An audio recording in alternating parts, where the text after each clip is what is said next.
Hello guys, exam focus exam channel पर आपका स्वागत है। आज हम 18 अक्टूबर से जितने भी करंट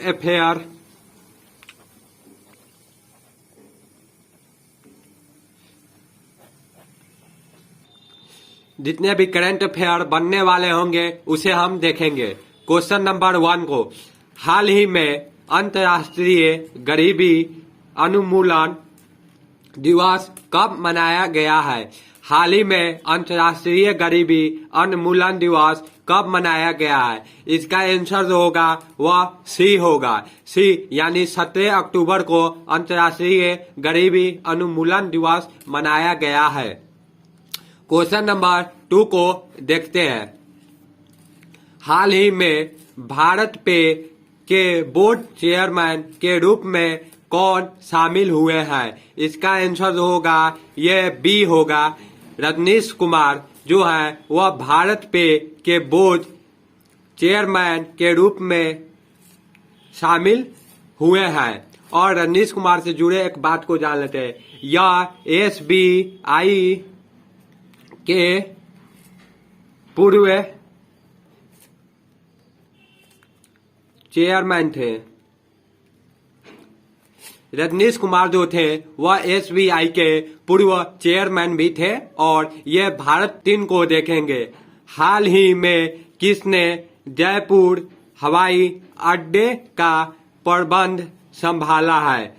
हाल ही में किसने जयपुर हवाई अड्डे का प्रबंध संभाला है? इसका आंसर होगा सी होगा। अडानी ग्रुप ने ही अभी हाल ही में जयपुर हवाई अड्डे का प्रबंध जो है वह संभाला है। और अडानी ग्रुप से हम लोग याद रखेंगे जितने भी हवाई अड्डे हैं उन्हें सब अडानी ग्रुप जो है वह अपने अंदर ले रही है।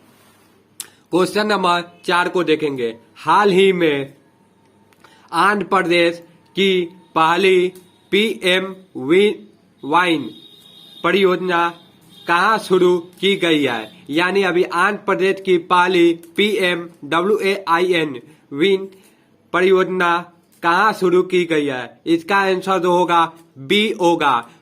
कुल्लूर में अभी हाल ही में यह PM वाहिनी परियोजना शुरू की गई है। अब हम आंध्र प्रदेश से जुड़े हुए कुछ बातों को देखते हैं। आंध्र प्रदेश की कैपिटल विशाखापट्टनम या अमरावती भी होता है।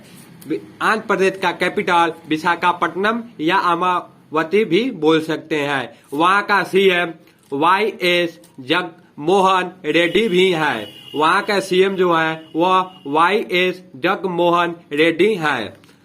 आंध्र प्रदेश से कुछ जुड़े हुए बातों को भी याद रखते हैं। फलों का सबसे बड़ा उत्पादक आंध्र प्रदेश राज्य को माना गया है। भाषाओं के आधार पर गठित होने वाला पहला राज्य आंध्र प्रदेश है। भाषाओं के आधार पर गठित होने वाला पहला राज्य आंध्र प्रदेश है। पहला ऑनलाइन NI निष्ठा कार्यक्रम आंध्र प्रदेश में ही किया गया है। अब हम क्वेश्चन 5 को देखते हैं। हाल ही में IMF ने F22 में भारत की GDP विकास दर कितने प्रतिशत रहने का अनुमान लगाया है? अभी हाल ही में IMF ने F22 में भारत की GDP विकास दर कितने प्रतिशत रहने का अनुमान लगाया है? इसका आंसर होगा वह सी होगा।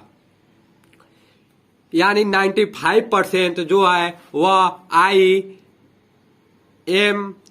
ने F22 में भारत का GDP विकास दर 95% रहने का अनुमान लगाया है। और एक बात और याद रखेंगे, वर्ल्ड बैंक ने GDP विकास दर इसके पहले 8.3 रहने का अनुमान लगाया था। नंबर 6 को देखेंगे। हाल ही में किस राज्य सरकार ने सरकारी कर्मचारियों की राजनीति चुनाव में भाग लेने पर प्रतिबंध लगाया है? हाल ही में किस राज्य सरकार ने सरकारी कर्मचारियों की राजनीति चुनाव में भाग लेने पर प्रतिबंध लगाया है? इसका आंसर जो होगा हरियाणा होगा।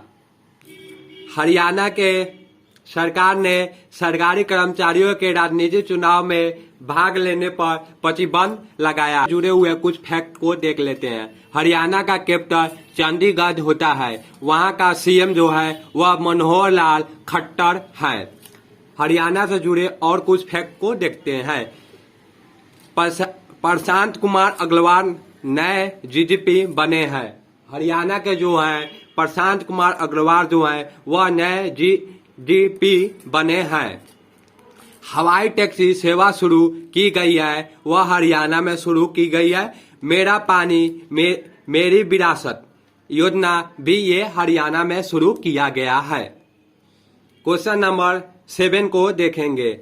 हाल ही में IEA ने किस देश को पूर्णकालिक सदस्य बनाने के लिए आमंत्रित किया है? अभी हाल ही में IEA ने किस देश को पूर्णकालिक सदस्य बनाने के लिए आमंत्रित किया है? इसका आंसर जो होगा बी होगा। भारत को अभी हाल ही में पूर्णकालिक सदस्य बनाने के लिए आमंत्रित किया है। अब हम IEA का फुल फॉर्म को देख लेते हैं। इसका IEA का फुल फॉर्म होता है इंटरनेशनल इमरजेंसी एजेंसी होता है। IEA की स्थापना 1974 में हुआ था। इसका हेडक्वार्टर पेरिस है। इसका हेडक्वार्टर पेरिस है। क्वेश्चन नंबर 8 को देखेंगे। हाल ही में पारिस्थितिक खतरों के लिए सबसे संवेदनशील देशों में कौन शामिल है? इसका आंसर जो होगा वह सी होगा, बांग्लादेश। बांग्लादेश जो पारिस्थितिक खतरों के लिए सबसे संवेदनशील देशों में शामिल किया गया है। क्वेश्चन नंबर 9 को देखेंगे। हाल ही में SGADF ने 6ठी अंतर्राष्ट्रीय चैंपियनशिप का आयोजन कहाँ किया है? अभी हाल ही में SGADF ने 6ठी अंतर्राष्ट्रीय चैंपियनशिप का आयोजन कहाँ किया है? इसका आंसर जो होगा वह नेपाल होगा। अभी नेपाल में इन्होंने 6ठी अंतर्राष्ट्रीय चैंपियनशिप का आयोजन किया है। और नेपाल से जुड़े कुछ फैक्ट को देख लेते हैं। नेपाल की कैपिटल काठमांडू है। नेपाल की करेंसी नेपाली रुपया है। नेपाल की प्राइम मिनिस्टर शेर बहादुर दुब्बा है।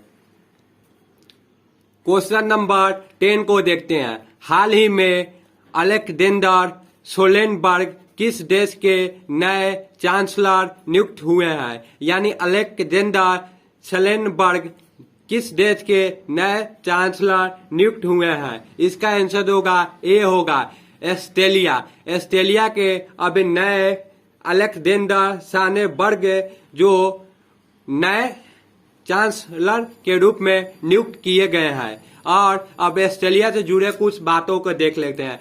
ऑस्ट्रेलिया की कैपिटल वियना है और वहाँ की करेंसी यूरो। और ऑस्ट्रेलिया के प्रेसिडेंट जो है वो अलेक्जेंडर वान डे बेलन है।